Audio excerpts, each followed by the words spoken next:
All right, thanks everyone for joining us for today's episode of The Capitalist Investor. I'm Mark Tepper, joined by Derek Gabrielsen. Hey Mark, how are you today? Doing well, D. How are you? Pretty good, pretty good. All right, man. So what are we going to talk about today? All right, Financial planning? You know, I think I know I've had a lot of conversations with clients and even prospective clients over the last month or so, and I've had several conversations that have come up. Around retirement, right? Yeah. And it does feel a lot like 2008, kind of in that regard. Like, hey, we've come into this COVID-19 pandemic, whatever we're going to call it these days. And, hey, 2020 was my retirement year, right? This is when I was scheduled to retire. Yep. I've been planning for this for 7 years or whatever the case may be. And now that date hits and Cold feet? Exactly. Yeah. Cold feet and, just not knowing what the future is going to look like. It's tough. Right. And it's really tough. And I mean, one of our advisors was asking about that on our virtual meeting because, we do our Zoom meetings in the morning. For our company, since we have a lot of people working virtually right now. Mm-hmm. But he asked, he's got a lot of clients who, are pre-retirees. They're 60-ish years old, and they lost their jobs. Right. And his question is, what are you guys recommending right now? Normally I would think that, in a normal economy, people would be reemployed within 3 months. What are you thinking now? And we're like, oh, geez. 12 months? 12, yeah. They might be quote unquote retired by default. Right. Right. And we used that. We haven't used that term in a long time. I know. But we were using that back in 2008, 9, and 10, where we did have a lot of clients in their early 60s with full intentions of retiring at 65 or whatever that date was. And they were unable to get jobs. They were unable to at least get a job that was paying something comparable to what they were used to making. Right. Right. That doesn't mean that they couldn't, go and get a job at, Home Depot as a supervisor that maybe was paying half of what they were used to making, but they were unable to really get the same position again. Right. Right. We might end up seeing that this time around as well. Absolutely. And I think with what you just talked about people getting laid off in this first wave, I think we've already started to see it. Hopefully we can come back from it and a lot of people can get similar jobs to what they had before this, but we just don't know. We have such a lack of data right now, such a lack of timeline when things will get back to quote unquote normal. So what does my future look like now? As a pre-retiree, how do I know what I should be doing? Should I be doing the same thing? Should I be changing it up? Should I be going to Home Depot to try to get a job right now? So that place is packed. Oh yeah, that place is packed. People have nothing to do. Like I can barely change a light bulb. But I'd go to Home Depot and I'd learn how to do some landscaping. My dad.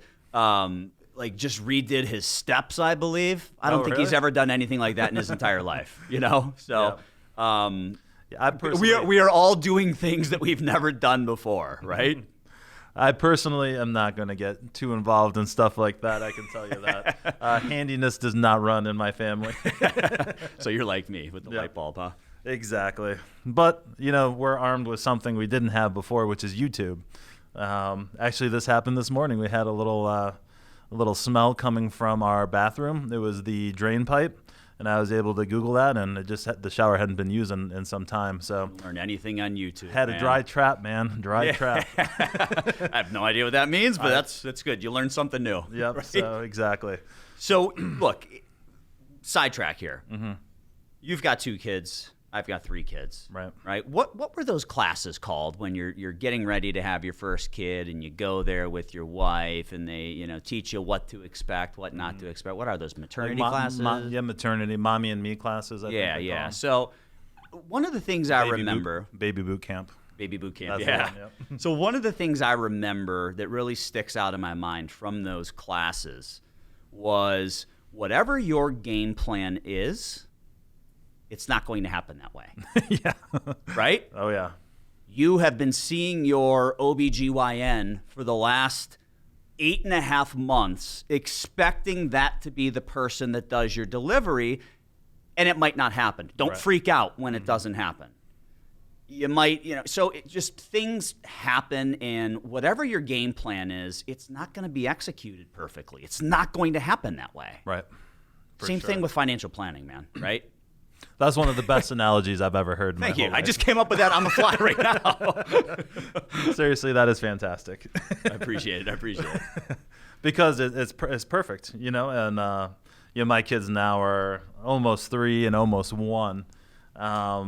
And yeah, I can tell you for sure, everything that you're expecting, everything that you're reading as you go through those, how to be a good daddy books, you can throw all that out the window. So if anyone out there is expecting, those books are nice to have and a good frame of reference, but helps you to be prepared, right? But you can't fixate on it happening that way. Exactly. Right? And I think one of the most important takeaways that I and hopefully my wife had from those classes was things aren't going to happen according to plan. Mm-hmm. Just don't freak out. Right. Don't freak out, right? Know that there are alternatives. Everything will likely be just fine. Just don't freak out if things don't go exactly according to plan. Right. And I think this is because you've seen it. You've seen the complacency build over the last 10 years of this bull market. People, especially the new people that we talk to, is the further and further that we got away from 2008, that just left people's mind, and it was, hey, how much money am I going to make this year? Yeah. Right? Everyone just... In the market, right? Yeah. Just instantly forgot about all that pain, and really the first thing that we want to talk about, the need for a good financial plan. Right.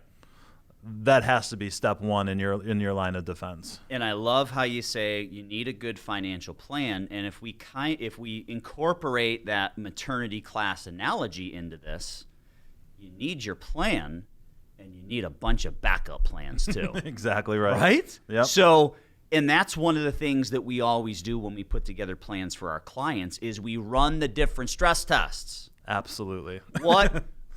Okay, so you're planning on retiring at 65. What if you go at 63? What happens? Right. What if the first year you retire, your portfolio's down 20%? What happens? Exactly. Right? Are you getting these tests run for you? Do you have them right now? It's not something that is a one-size-fits-all answer for everyone. That's why, we've been saying over the last, 5-10 years, you need to be prepared for all these different situations, and you're not going to get those if you're not doing a good financial plan. Exactly. A robust financial plan. And I know we're going to dive into more detail about what makes a good financial plan versus a plug and chug. Right. Some low-level analyst can type in, 13 minutes worth of information and give you a quote-unquote financial plan that's completely worthless. Right. They're not accurate. They're either going to give you false hope that you can retire, when in actuality, when you dig a little deeper, you can't, because there's lots of pieces that were not factored into the equation properly. Mm-hmm. Or it's going to tell you that you'll never be able to retire, and that's not true. Right. Right? So it's just not going to give you – I think when people do a financial plan, yes, they want to know if they can retire, but I think deep down inside the most important thing is they want peace of mind. Right? Absolutely. They want to sleep well at night. Yeah, they want peace of mind knowing that I don't have to – I can live my life. I'm 62 years old. I want to live my life. I don't want to worry about whether or not I can retire at 65. I have somebody doing that for me. They've let me know that it can happen, that my returns don't have to be extraordinary. They just have to be reasonable, right? Mm-hmm. That's what they want. And that's really the kind of clients we enjoy working with. Absolutely. Clients who want to cross items off their bucket list. Mm-hmm. I love that. Yeah. I love being able to give our clients the peace of mind, the confidence, the swagger to move forward in life and do what they want to do. Right, because that's what they've been working for their whole lives. Exactly. So that is a great type of client to work with. Someone who knows they're not going to try to beat the S&P 500 every year or have some type of lofty retirement budget that doesn't fit their picture. Yeah, they just want to live their life. They have items that they want to do. How do we achieve those goals? Yep. Right? And that's where we start off with a good financial plan. And I know I'm kind of putting you on the spot here, but over the years, how many people have you seen, not our current clients, but the first time that you meet with people who actually have a plan in place, not something that it took 20 minutes to put together, but a real financial plan? 1%, maybe. Yeah. 1%. And for the 1% I've seen, I would say close to 100% of those cases, we have found inaccuracies in their financial plan. Absolutely. We looked through it. We found out that their Social Security benefits were overinflated. Right? Mm-hmm. Do you really think Social Security is going to go up 3% every year? No. I don't. So why does it say it is in your plan? Yep. 3% no matter what. Derek, do we have a marginal tax system where the more, where your incremental dollars, the additional dollars you're earning are taxed at higher rates, or do we have a flat tax system? Yeah, incremental. Right. I think we all know that. So why does your financial plan have just a single effective tax rate? And I see, again, I think you're right on with that 1% number. The people who have a financial plan have that flat tax rate in their current plan across the board. Yes. Now, the engineering type clients, the analytical engineers, the ones who love Microsoft Excel, right? They will come in with their financial plan. Right.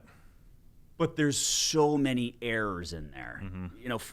I can remember back to one specific example where they were like a 65-year-old couple. They were retiring that year, and they needed, let's just say, $75,000 a year to live off of, right? Okay. And he put together this beautiful spreadsheet. VLOOKUPs and the whole deal? No. No. I can't even do that. Can you do that stuff? I used to be able to. I mean, I haven't taken an Excel class in 20 years, I know. right? That's why we need millennials in the office. Exactly. Like they're good with that stuff. But this beautiful spreadsheet that showed that their plan was just fine. They were going to get $75,000 every single year for the next 30 years. Right. Dude, you need more money every year. There's this thing called inflation. Right. Did you take taxes out of the 75? Oh, you forgot that too, right? I mean, so there's a lot of people out there who think they have a plan. Right. And if you were to bring that into me, and if you're listening and you want us to review your plan, let us know. Shoot us an email at info@swpconnect.com. No cost. We'll take a look at it. If it's good, we'll give you the thumbs up, right? If there are some inaccuracies, we'd be happy to take a look at it and say, Social Security's overinflated, whatever. I mean, we can walk you through the issues that we see. But those Excel spreadsheets are always the worst. Right. Completely inaccurate. For sure. Right. So, just to go through this checklist here, to answer that specific question that we set out at the onset, make sure you have a robust financial plan that can be updated as needed. Yep. Right. Last year, with the market up 30%, probably didn't need too much of an update in your financial plan. Do you think you need an update in your financial plan this year? Yeah. I would say probably, right? So make sure that it gets updated and it has the ability to be updated, not just rerun from scratch. Yeah. Right?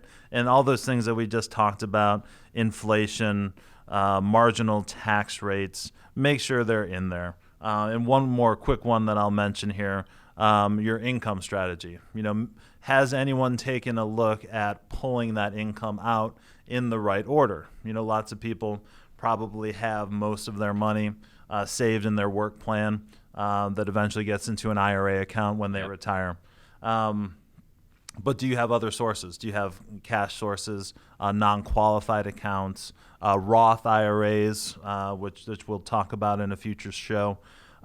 Should you be doing small Roth conversions every year to take advantage of that, getting up to the top of that marginal tax bracket you're in, right? Absolutely. And these are the questions that only a financial plan can answer. Yep. It's not a good idea for everyone to do a Roth conversion, but maybe it helps in your specific situation, in your specific tax situation as well. Yep. So, make sure you get that looked at. Data, right, is always going to be the answers, provide the answers to the questions. The more information that you have, the better decisions that you'll be able to make. And unfortunately, this isn't kind of, the back of the napkin type of stuff. Yeah. It's more complicated than that. And frankly, everyone always likes to talk about rates of return and investments, and it's more fun to talk about, let's be honest. Yeah. But the moves that you can make based off of these plans are significant, and they will add money into your pocket. Yep.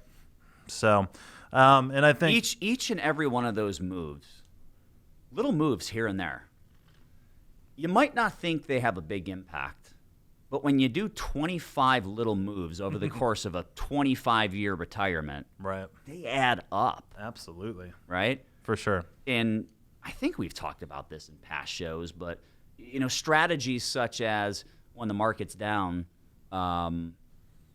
definitely don't pull money out of your stock positions. Pull out of the bonds, or maybe draw on a home equity line of credit and then pay that back. And that's a move that we had the analysis run, and I forget the exact number, but we utilized that home equity line of credit strategy every time there was a bear market, right? And then we paid it back with interest when the account regained its footing. And I want to say it added like 0.5% annually to someone's returns. Yeah. Right? I mean, those are just little things that you do a bunch of little things, it all adds up. Right. Right. So yeah, I mean, that's a great point right there. And, I think another one that's really popped into the picture recently is understanding your risk tolerance. Yeah. Obviously we've been doing lots of shows on, the details of that, and, active versus passive investing, and what stocks should we be in now coming out of this pandemic. All that stuff's great, but you really need to understand your risk tolerance, okay? So, and I think, unfortunately, a lot of people have really been put to the test recently, when you see the stock market plummeting like it started out too, right? Yep. How can you fight against that so you're not up at night thinking about, are my investments safe? Yeah. You have to do it before it happens, right? Yeah. you got to have those. You got to have a bunch of backup plans ready to go. Right. That's what makes you sleep better at night, right? Not just having one plan that gives you the green light. Right. Hey, you can retire at 65. All right, but what if this happens? What if that happens? What if I lose my job? What if I get sick and have to retire, What if Social Security is reduced in the future? Right. What if taxes go up? I'm pretty sure we just created $6 trillion of new money. Yep. Yeah. Taxes were going to go up before this, and I can tell you they're going to have to. Yeah. Some people, unfortunately, seem to believe that money grows on trees. Right. I know for a fact it doesn't, because I'd have one of those damn trees in my backyard. Yeah, for sure. So, I think, and again, we'll do more details on this, but this is meant to be more of a checklist. Hey, what should I be doing right now in the middle of this pandemic? Understand your risk tolerance and understand your asset allocation, right? You don't need to be all in the stock market all the time. What you really want to take a look at, especially as you get towards retirement, and we've been talking about this for years, reducing your volatility. Yeah. That's the key. When you start pulling income out, it's no fun to pull income out of an account that's down 30%. Right. That hurts. That crushes your success rate in your plan. Right. Right. So what can we do to avoid things like that? Asset allocation, building out the proper buckets for your income. Do we have enough guaranteed income? That's the thing that we get asked about all the time.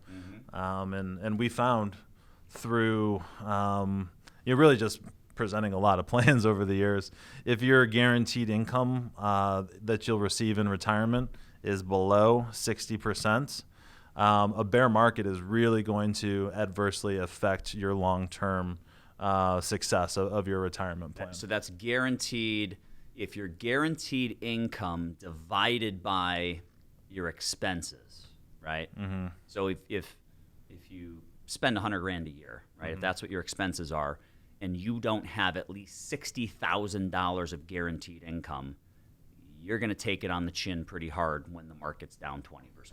Right. Right.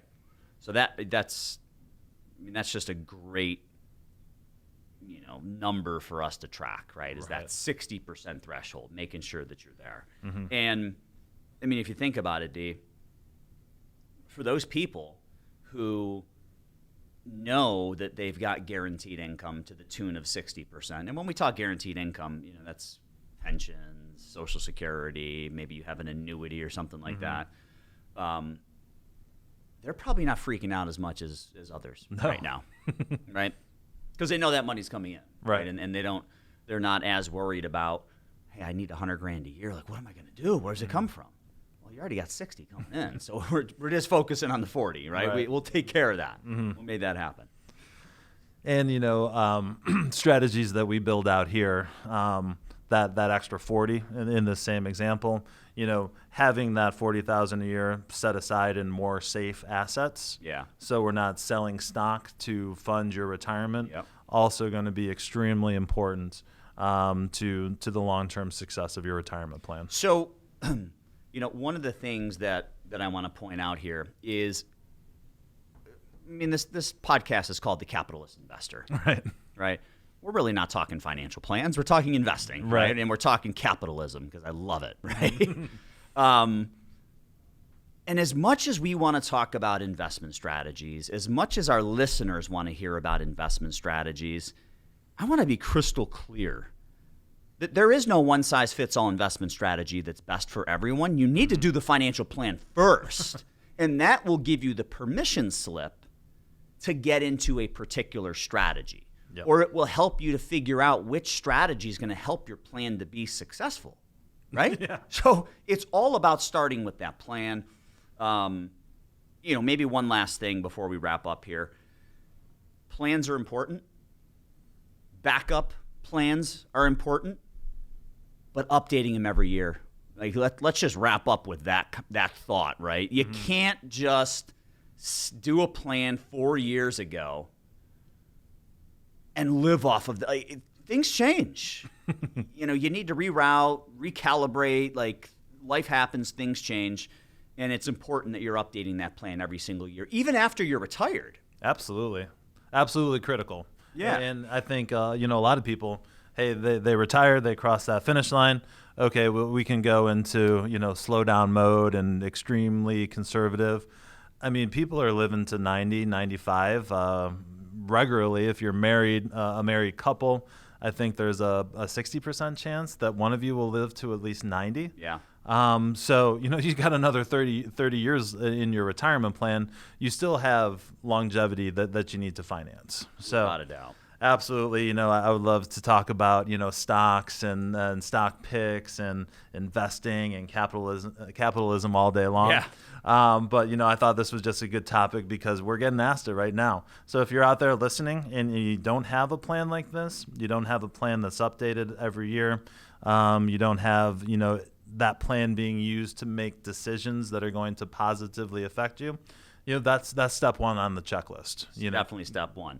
If you have an Excel spreadsheet plan that you'd like for us to review, send it over. We'll take a look at it. For sure. If you have a cookie cutter 13-minute financial plan, and we didn't have the time to get into the differences between goal-based plans and cash flow-based. We'll do that on another show. But, if you have a plan, shoot it over to us. We can take a look at that thing in 10 minutes. Yep. It'll only take us 10 minutes. We're not going to charge anything for it, right? Yep. And we will let you know if we think that plan has a solid foundation. Absolutely. Or if there are critical errors embedded in that plan that are going to render it useless. Right. Absolutely. Right? So if you want to send us over something, info@swpconnect.com. Just like we always say, as we kind of wrap up today, if you have any questions, comments, shoot those to info@swpconnect.com. Like I said, we'd be happy to take a look at your financial plan. No cost, no obligation to do anything. We appreciate each and every one of you listening.